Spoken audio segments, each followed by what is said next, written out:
Sure, let 'em talk about hard cider, cider, cider, and log cabins too. 'Twill only help to speed the ball for Tippecanoe and Tyler too, for Tippecanoe and Tyler too. And with 'em we'll beat little Van, Van is a used-up man, and with 'em we'll beat little Van. Welcome to the Abridged Presidential Histories with Kenny Ryan. Episode 9, Old Tippecanoe, William Henry Harrison. You've heard of William Henry Harrison. You just might not remember why. William Henry Harrison revolutionized presidential campaigns by personally campaigning in one of the wildest, booziest races in our nation's history. But that's not why you've heard of William Henry Harrison. William Henry Harrison defeated the Indian chief Tecumseh during the War of 1812. But that's not why you've heard of William Henry Harrison. The reason you've heard of William Henry Harrison is he's the president who gave a 2-hour inaugural address in the cold rain and then got sick and died 31 days later. That's why you've heard of William Henry Harrison. He's the shortest serving president in American history. But we're still going to discuss him because, as you might have gathered, he led a pretty interesting life. So get ready for the legend of Tippecanoe and Tyler too, and maybe grab yourself some booze. It's time for William Henry Harrison.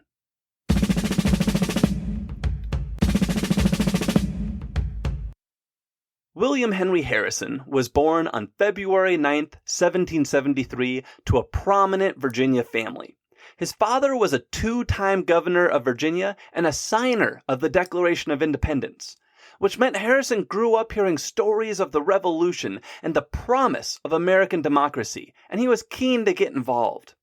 He was also the 7th of 7 children, so by the time it was his turn to go to college, instead of sending him to a prestigious school fitting of his family station like the College of William and Mary, his parents sent him to Hampden-Sydney College, which was not the College of William and Mary. And then they moved him somewhere else when they heard he was hanging out with those hippie abolitionists, and, well, that wasn't going to do. After he graduated this other college, his dad arranged for him to study medicine at the University of Pennsylvania. But when Harrison arrived in Philadelphia in 1791 on his way to Penn, he received a letter from his family. His father had died, and his older brothers didn't really want to pay for him to go to medical school, so they weren't going to. Good luck, bro! Luckily, he was in Philadelphia, and in 1791, Philadelphia was the nation's capital. And the nation's president was a certain fellow Virginian you might remember from episode 1, named George Washington. Washington, as it turns out, had been friends with William Henry Harrison's father. So when Harrison reached out to Washington and said, "Hey, do you think you can get me an officer's commission in the Army?" Which, by the way, was not easy back then because the Army was friggin' tiny. Washington said he, quote, "had no reason to reject the request of a son of an old friend." And he personally gave 18-year-old Harrison his commission. And this begins the first phase of Harrison's life, the military years. And this is where we're going to spend the bulk of our time before getting to his crazy presidential campaign, let's call that phase 2, and then to that 1 month he was president, which I guess we can call phase 3. Okay, so maybe you're wondering, what kind of commission did Washington give this son of an old friend? Was he a colonel, a general, a Roman praetor? Well, he was a recruiter. Harrison got his start marching around cities in a little fife and drum band, not unlike the music I frequently use in this program. So just picture that it's been Harrison performing for us this whole time. And Harrison would go around in this little band trying to recruit regulars to join the Army, where they would make a killing with a sweet, sweet monthly wage of $2.10. Oh yeah. When Harrison had recruited 80 men, he led them to the Midwest, which at this point was the wild frontier. And when I say wild, I mean wild. There were no roads, few trading posts, few people at all. But this is where Harrison would establish his career, because there was something going on in the West that Harrison would get drawn into. Indian Wars. Now, calling them wars kind of makes them out to be more than they really were, but there were frequent acts of violence and occasional skirmishes between American settlers, of which there weren't many, and Native American tribes in the modern Midwest. The Americans, well, we had a habit of over-serving the natives and then pressing them to sign terrible trade deals or land sales when they were way too drunk to give consent.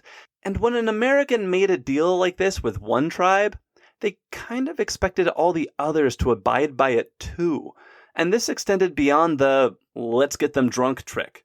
Sometimes you might encounter a tribe who had a real bad harvest and was starving for food. Well, the Americans might say, we'll give you this food if you give us all the land over by the river. And the tribe would say, well, that's not our land, but we need the food, and a deal would be signed, which naturally led to a lot of resentment when the tribe that actually owned that land found out it had been sold by people that didn't own it. And in 1793, William Henry Harrison, he found himself in his first battle against a ticked-off war band led by the Shawnee chief, Blue Jacket. The battle was the Battle of Fallen Timbers, and it got that name because it was fought in a wooded area where the trees had been knocked down by a tornado. Blue Jacket was hopelessly outnumbered by the Americans and soon retreated to a fort held by his British allies because, oh yeah, there are still totally British forts in the American Midwest right now. Kind of like in Monty Python, where you have that French castle in England, and what are they doing there? Yeah, that was going on in the American Midwest too. But the British, they didn't let Blue Jacket in, so he had to surrender. A peace treaty was signed by William Henry Harrison and every other white or native leader there, except one, Tecumseh, a young Shawnee who had lost a brother in the battle and who refused to swear peace with the Americans. And Tecumseh, well, he's going to be back. Sometime after this battle, William Henry Harrison met Anna Sims, a woman who owned huge tracts of land. Or at least her dad did. And Harrison and Anna married in 1793. And there was a little fun bit of drama here. Anna's father didn't approve of his daughter marrying a soldier, so either the two eloped or the father stormed out of the wedding ceremony. Whatever it was, Dad soon got over it, and William and Anna lived happily ever after, and had 10 children. Whoa. Also, spoiler alert, one of the children of one of those children will eventually be elected America's 23rd president in 1889. This is the only grandfather-grandson presidential duo in American history. Anyway, in 1799, 26-year-old Harrison befriended President John Adams during a stint in Washington as a non-voting delegate to Congress from the Midwestern territories, and when a new governor had to be found for the Indiana Territory, Adams found Harrison. And you might be thinking, hey, Kenny, I thought this was the military phase of Harrison's career. And don't worry, it's going to come full circle. The Indiana Territory that Harrison was now governor of was huge. It included most of modern Indiana, Illinois, Wisconsin, and Michigan. Basically, half the Big Ten. And it was still totally wild country. The entire government for all of this land was just Harrison and 3 traveling judges. That's it. And most of that traveling happened by river because there still weren't any roads. Harrison's main job was to acquire land from the region's native tribes and to attract settlers. And Harrison got very specific advice from President Thomas Jefferson on how to do that. Jefferson wrote Harrison to get the chiefs to run up a debt on supplies and whiskey, quote, because we observe that when the debts get beyond what the individuals can pay, they become willing to lip them off by the cessation of lands. That's totally what Thomas Jefferson sounded like. Which is your daily reminder, Jefferson's kind of a jerk. Harrison didn't embrace this approach, though. And this is pretty commendable. He actually tried to outlaw the sale of alcohol to natives to prevent that type of exploitation. That's not to say he didn't try to acquire native land. He was a hard bargainer and he pursued land vigorously. He just wasn't going to get them drunk first or steal the land through violence. But that's not to say Harrison is entirely ahead of his time as a territorial governor. Slavery was banned in the Indiana Territory by Congress, but Harrison chose to interpret this as a ban on the buying and selling of slaves, not the owning of them. And any freed slaves that happened to live there, they were clearly second-class citizens, thanks to some laws Harrison helped pass. For example, free blacks could not testify against whites in court, so not great there. But I promised you more Tecumseh, and it's time to deliver. While William Henry Harrison was starting a family and working his way toward governor of the Indiana Territory, the Shawnee warrior Tecumseh was building his own following. Tecumseh hadn't forgotten his rage at the Americans over the defeat at Fallen Timbers, where, remember, he was the only chief who refused to attend a peace ceremony after the battle. He had lost a brother in that battle, but he had another, a prophet, who worked with Tecumseh to form a confederation of Native Americans who were tired of American settlers taking their land. And these guys were old school. Their argument was basically this: what's this BS about owning land anyway? Before the Europeans arrived, the concept of owning land didn't really exist among Native American tribes. They didn't get it. As Tecumseh put it, quote, "Why not sell the air, the great sea, as well as the earth? Did not the Great Spirit make them all for the use of his children?" And if you're kind of nodding along, well, a whole bunch of frustrated Native Americans were nodding along too. And they had allies, the British, who still held forts in the region, and who were willing to sell guns and ammunition to Tecumseh and his followers. By the year 1811, Tecumseh had 500 to 700 armed warriors under his command, and they formed a new settlement called Prophetstown in the Indiana Territory on the Tippecanoe River. This was starting to look very threatening to Governor Harrison. 700 warriors might not sound like much, but the entire Indiana Territory had just 24,000 people in it in 1810. 700 warriors can do a lot of damage when you're spread that thin. So Harrison decided to be proactive. Before the brothers could get any stronger, Harrison gathered 1,000 volunteers and marched on Prophetstown along the Tippecanoe River to face them and talk them into disbanding. Tecumseh was away when Harrison arrived, but his brother, the prophet, was there. And at first, the prophet played along. He told Harrison he was willing to talk peace. So Harrison formed a camp nearby to serve as his base during the expected negotiation. But he didn't fortify it, and that night, the prophet attacked. The Battle of Tippecanoe was probably a terrifying affair. The Americans were caught unprepared in their open camp in the middle of the night, with these raging fires behind them that silhouetted them and made them easy targets for the Native American warriors who fired unseen from the dark and haunting woods.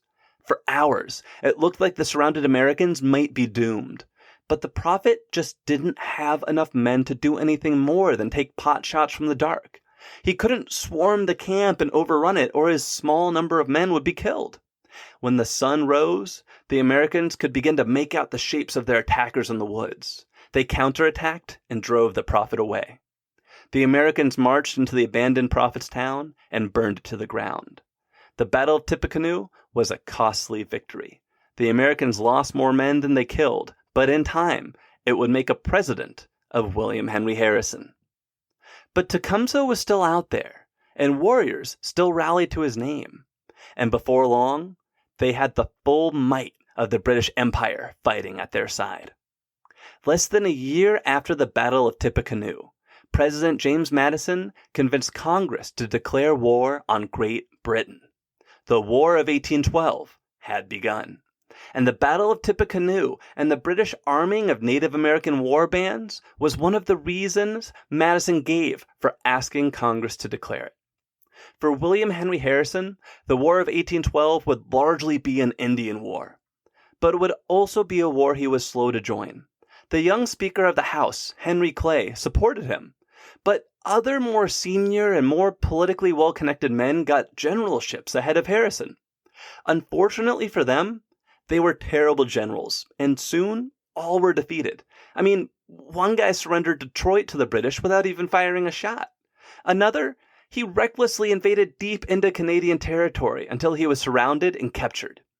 American attacks near Niagara Falls and Lake Champlain in the east also were beaten back, and the British occupied. They invaded down and took over the fort that would one day become Chicago. As the British and their Native American allies scored victories, more and more warriors flocked to Tecumseh's banner. As 1812 turned to 1813, it appeared the American West could be lost. But then, in the spring of 1813, things finally began to turn America's way. A naval commander named Oliver Perry won an important naval battle on Lake Erie to secure American control of the Great Lake. This was hugely important because it allowed the Americans to quickly move and supply themselves as they moved around the lake. It then fell to 39-year-old William Henry Harrison to salvage the war in the West, and everyone was looking to him for that big win on the ground. William Henry Harrison took advantage of the mobility that Lake Erie provided to recapture Detroit and then pursue the British Army and Tecumseh up along the Thames River, where Tecumseh convinced the British to stand and fight, setting the stage for the climactic Battle of the West, the Battle of the Thames. And to be honest, the British probably should have kept running away.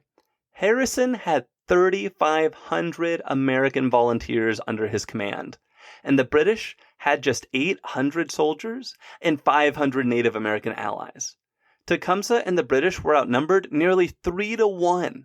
When the Americans approached, the British lined up in a traditional battle line, but Harrison ordered his cavalry to charge straight in, and they scattered the British infantry, who quickly surrendered, practically ending the battle as soon as it began. Tecumseh's warriors, they tried to make a stand, but they were overwhelmed and Tecumseh was killed. A body that was thought to be his was found after the battle, and American soldiers skinned it and collected strips of flesh as gruesome trophies. Gross! The Americans, after the battle, they also attacked and burned a nearby village of peaceful Native Americans who had nothing to do with Tecumseh or the War of 1812, which is terrible.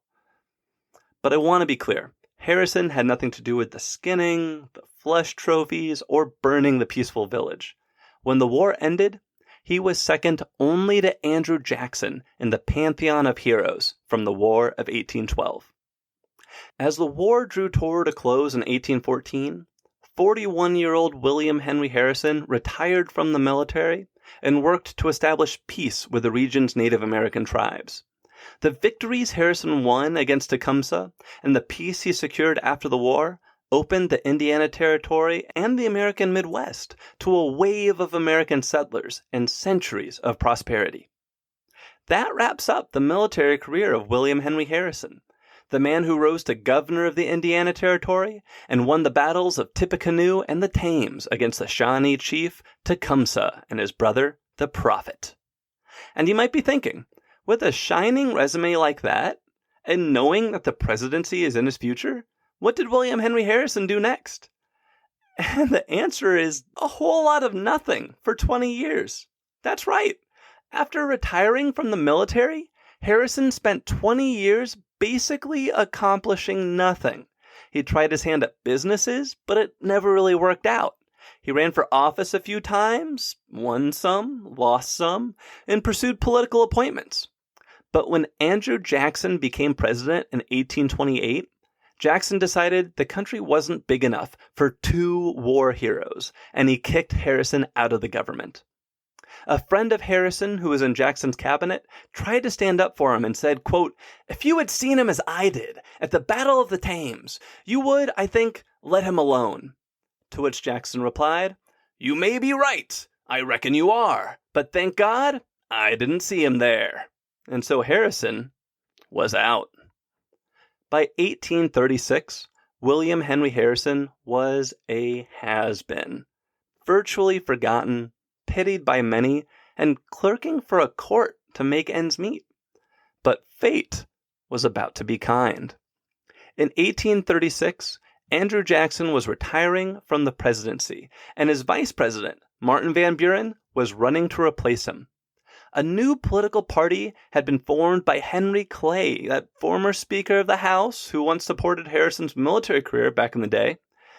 This party formed to oppose Jackson and the Democrats. Clay's party was called the Whigs, and we haven't really talked about them in depth yet, but they were kind of a mess. The Whigs were a hodgepodge of every different constituency you can imagine, who really only had one thing in common. They hated Andrew Jackson, and I mean hated. Some hated him because he'd killed the bank. Some hated him because he'd opposed nullification. Some hated him because he'd trampled the Constitution, or maybe he'd shot their friend. The thing is, people had a lot of reasons to hate Andrew Jackson, and they joined Henry Clay in forming a party to defeat him and his Democrats. But when Henry Clay ran against Jackson as the Whigs' first presidential candidate in 1832, he was easily defeated. So when the Whigs prepared to run against Van Buren in 36, everyone was looking to new leaders to lead the way. And they found one. Actually two. Actually three. Actually four. 4 different Whigs ran for president against Martin Van Buren in 1836, and one of them was 63-year-old William Henry Harrison. And how did William Henry Harrison get caught up in all this? I mean, just a moment ago, he was a washed-up has-been clerking for a court who everyone pitied. How did he go from that to presidential candidate? Well, the Whigs knew they were too unorganized to run a national candidate against Van Buren and the Democrats. So they encouraged each region to choose its own candidate.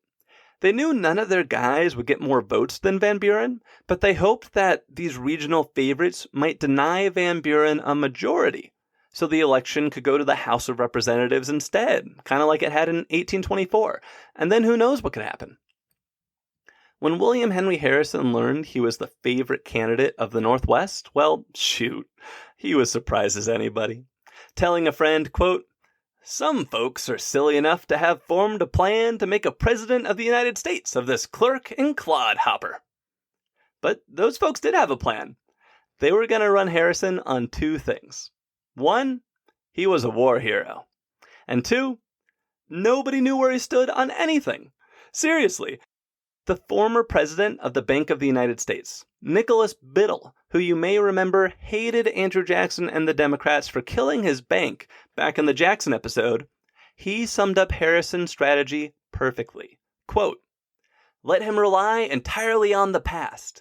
Let him say not a single word about his principles or his creed. Let him say nothing, promise nothing. Let no committee, no convention, no town meetings even extract from him a single word about what he thinks now or what he will do hereafter. Let the use of the pen and ink be wholly forbidden, as if he were a mad poet in Bedlam." That's a pretty awesome quote, right?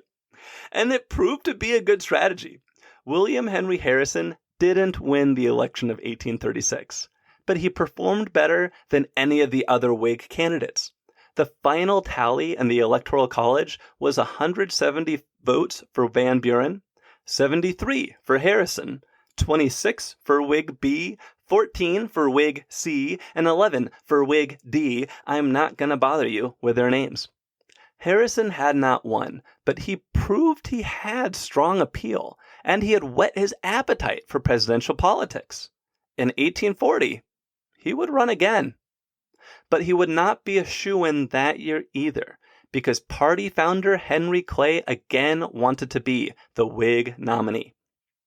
And at first, it looked like Henry Clay was well on his way to getting what he wanted. I mean, it was his party. But then the 1838 midterms turned fate on its head when the Whig Party was trounced by the Democrats in Maine state elections. And you might be thinking, who cares? What's the big deal? Well, back then, political polling didn't exist yet. So midterm and off-year elections were the best barometers party leaders had to gauge how popular their candidates and their policies actually were. So when the Whigs lost big in Maine in 38, everybody was wondering where the Whigs had gone wrong. And then a prominent Whig newspaper suggested that the reason they'd lost is because the only way the Whigs could win was with a popular war hero similar to Andrew Jackson on the ticket. In other words, someone like William Henry Harrison. In 1839, the Whigs held their first national convention in Harrisburg, Pennsylvania, to decide who their party's nominee would be. And there were 3 contenders entering this convention: Henry Clay, William Henry Harrison, and another general we've mentioned in the past, and who we'll mention again in the future, named Winfield Scott. Old Fuss and Feathers. On the first ballot, Clay led Harrison 103 to 91 with 57 votes for Scott. So Clay had a plurality, but not the majority you actually needed to win. So they went to another ballot, and then another. It's unclear how many ballots it took for the tables to turn, like maybe 3, maybe 5, but it is clear what caused them to turn. One of Harrison's supporters played a trick to eliminate Scott and rally his backers behind Harrison. Basically, this supporter walked past the Virginia delegation on the floor of the convention, which had been supporting Scott, and the guy dropped a letter where he knew they'd see it that was addressed from General Scott to New York abolitionists expressing support for their views. When the Virginia delegation picked up and read this letter, they were furious. I mean, being Southerners, they would be damned if they were going to let an abolitionist on the ticket. The Virginia delegation abandoned Scott for the other general, Harrison, and Scott's other supporters followed suit. Harrison won immediately with 148 votes compared to 90 for Clay and 16 for Scott. Clay was shocked and angry. He had built the Whigs. He'd founded them. They were his party, and they were rejecting him for this washed-up war hero who didn't stand for anything? I mean, you'd be pissed too, right? So when the Whigs turned to Clay and asked if he would join the ticket as Harrison's vice president, Clay said heck no. And when the Whigs asked Clay's friends to be vice president, they said heck no too. Basically, everyone who was asked to be vice president said heck no in solidarity with Henry Clay, until finally the party asked a man named John Tyler if he would run as Harrison's vice president, and Tyler said yes. And because everyone was so desperate to find a vice presidential candidate at that point, nobody asked Tyler what he believed in, or what he was even doing at the convention. But that's no problem. It's not like an American president has ever died in office before, right?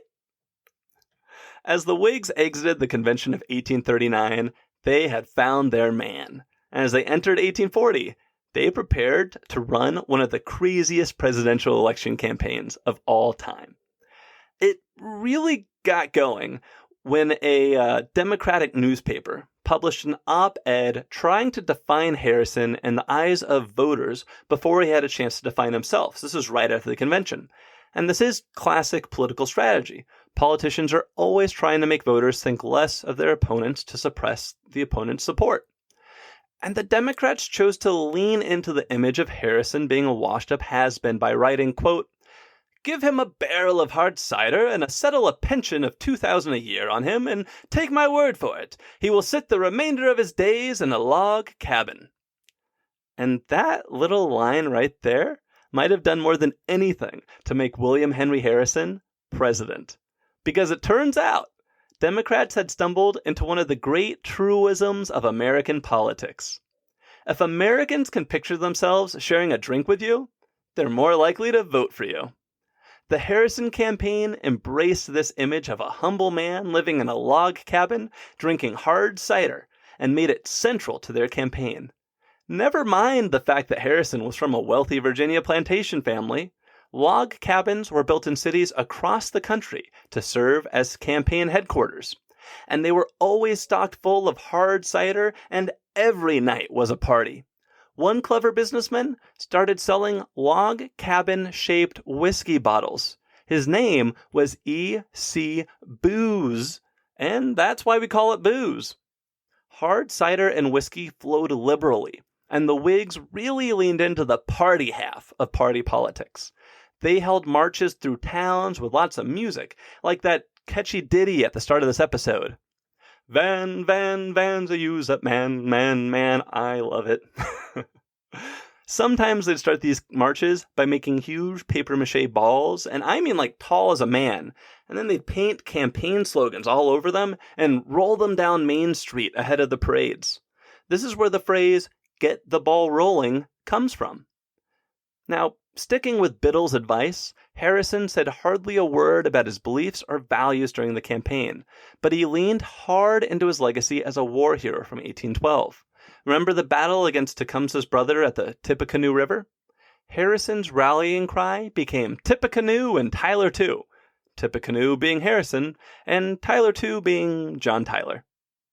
Harrison also was the first candidate to successfully break down a long-standing taboo in American politics, campaigning for oneself. The Founding Fathers never did this.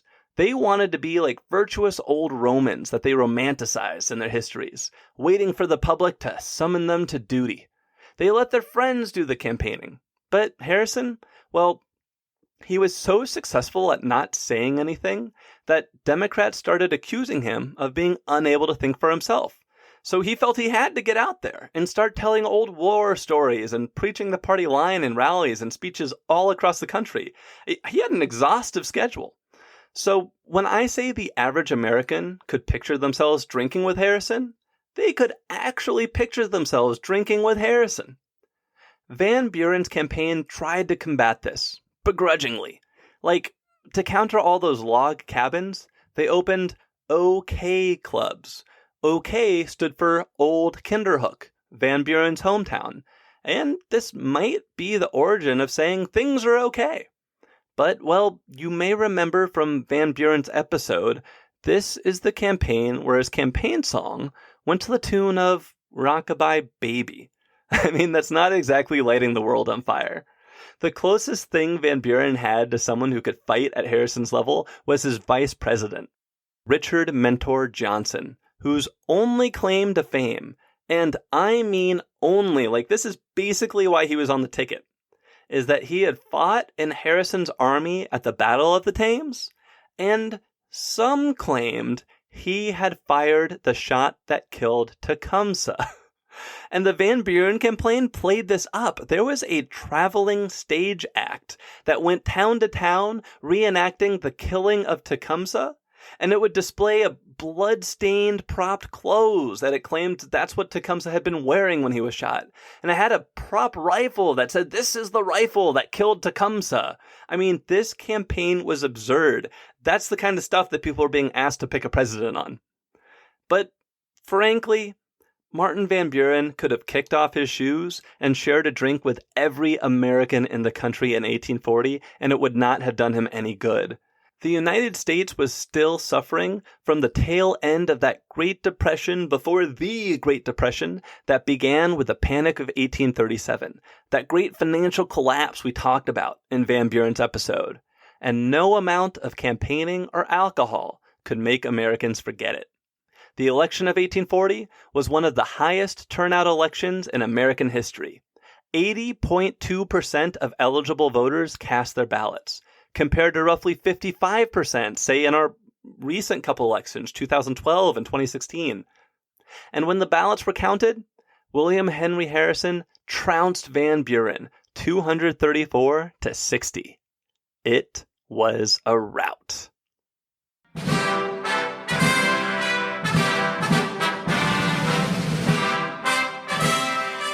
And so, on March 4th, 1841, William Henry Harrison, the hero of Tippecanoe and the ex-governor of the Indiana Territory, who spent nearly 20 years a political nobody and then ran one of the craziest campaigns of all time, became the first Whig elected president.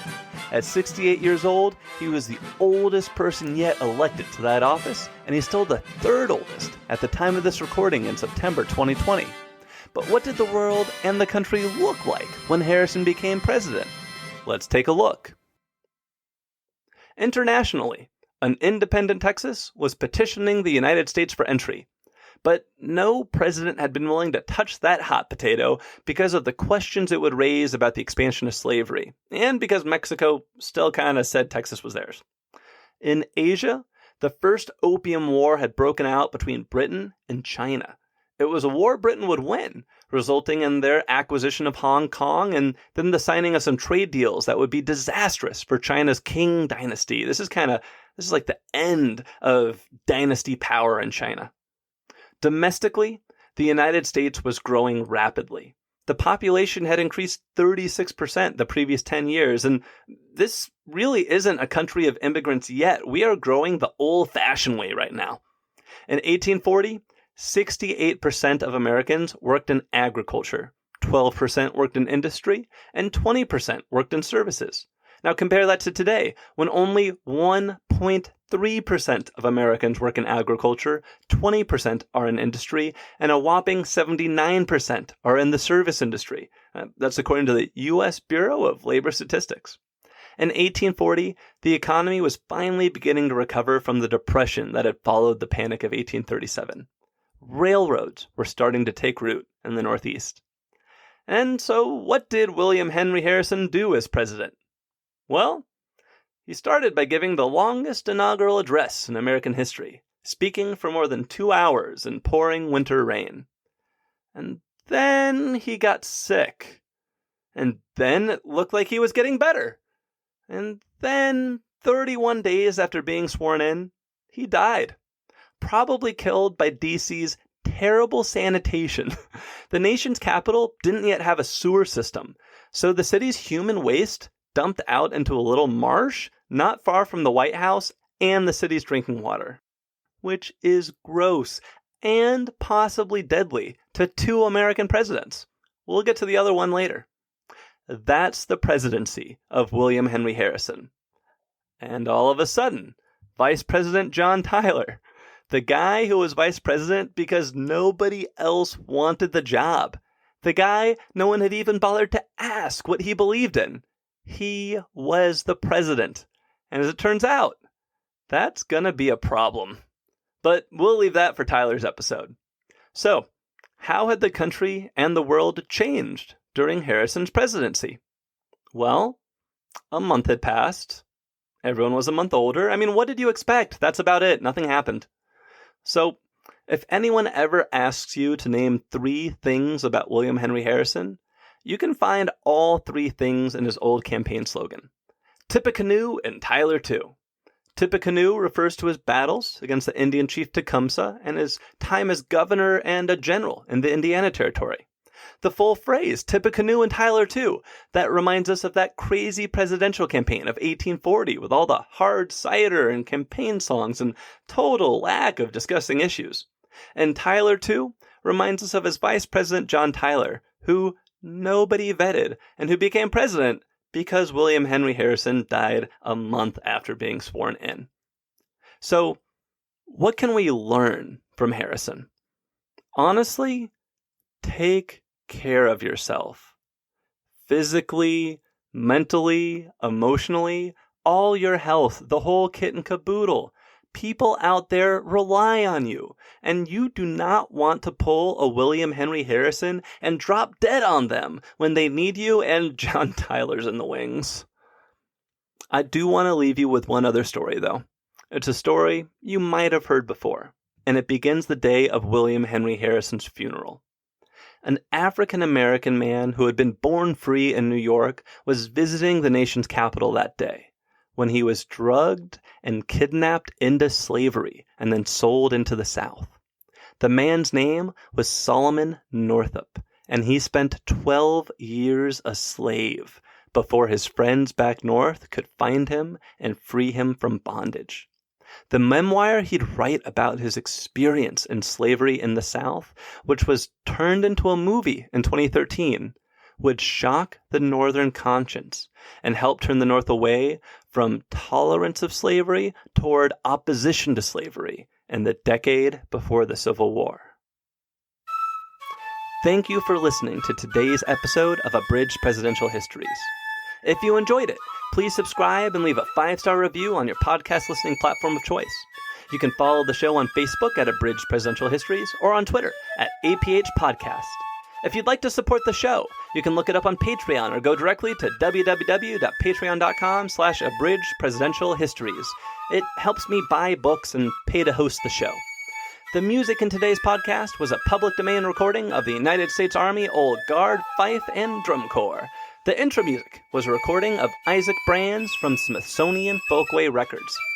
The primary biography for today's episode was William Henry Harrison by Gail Collins.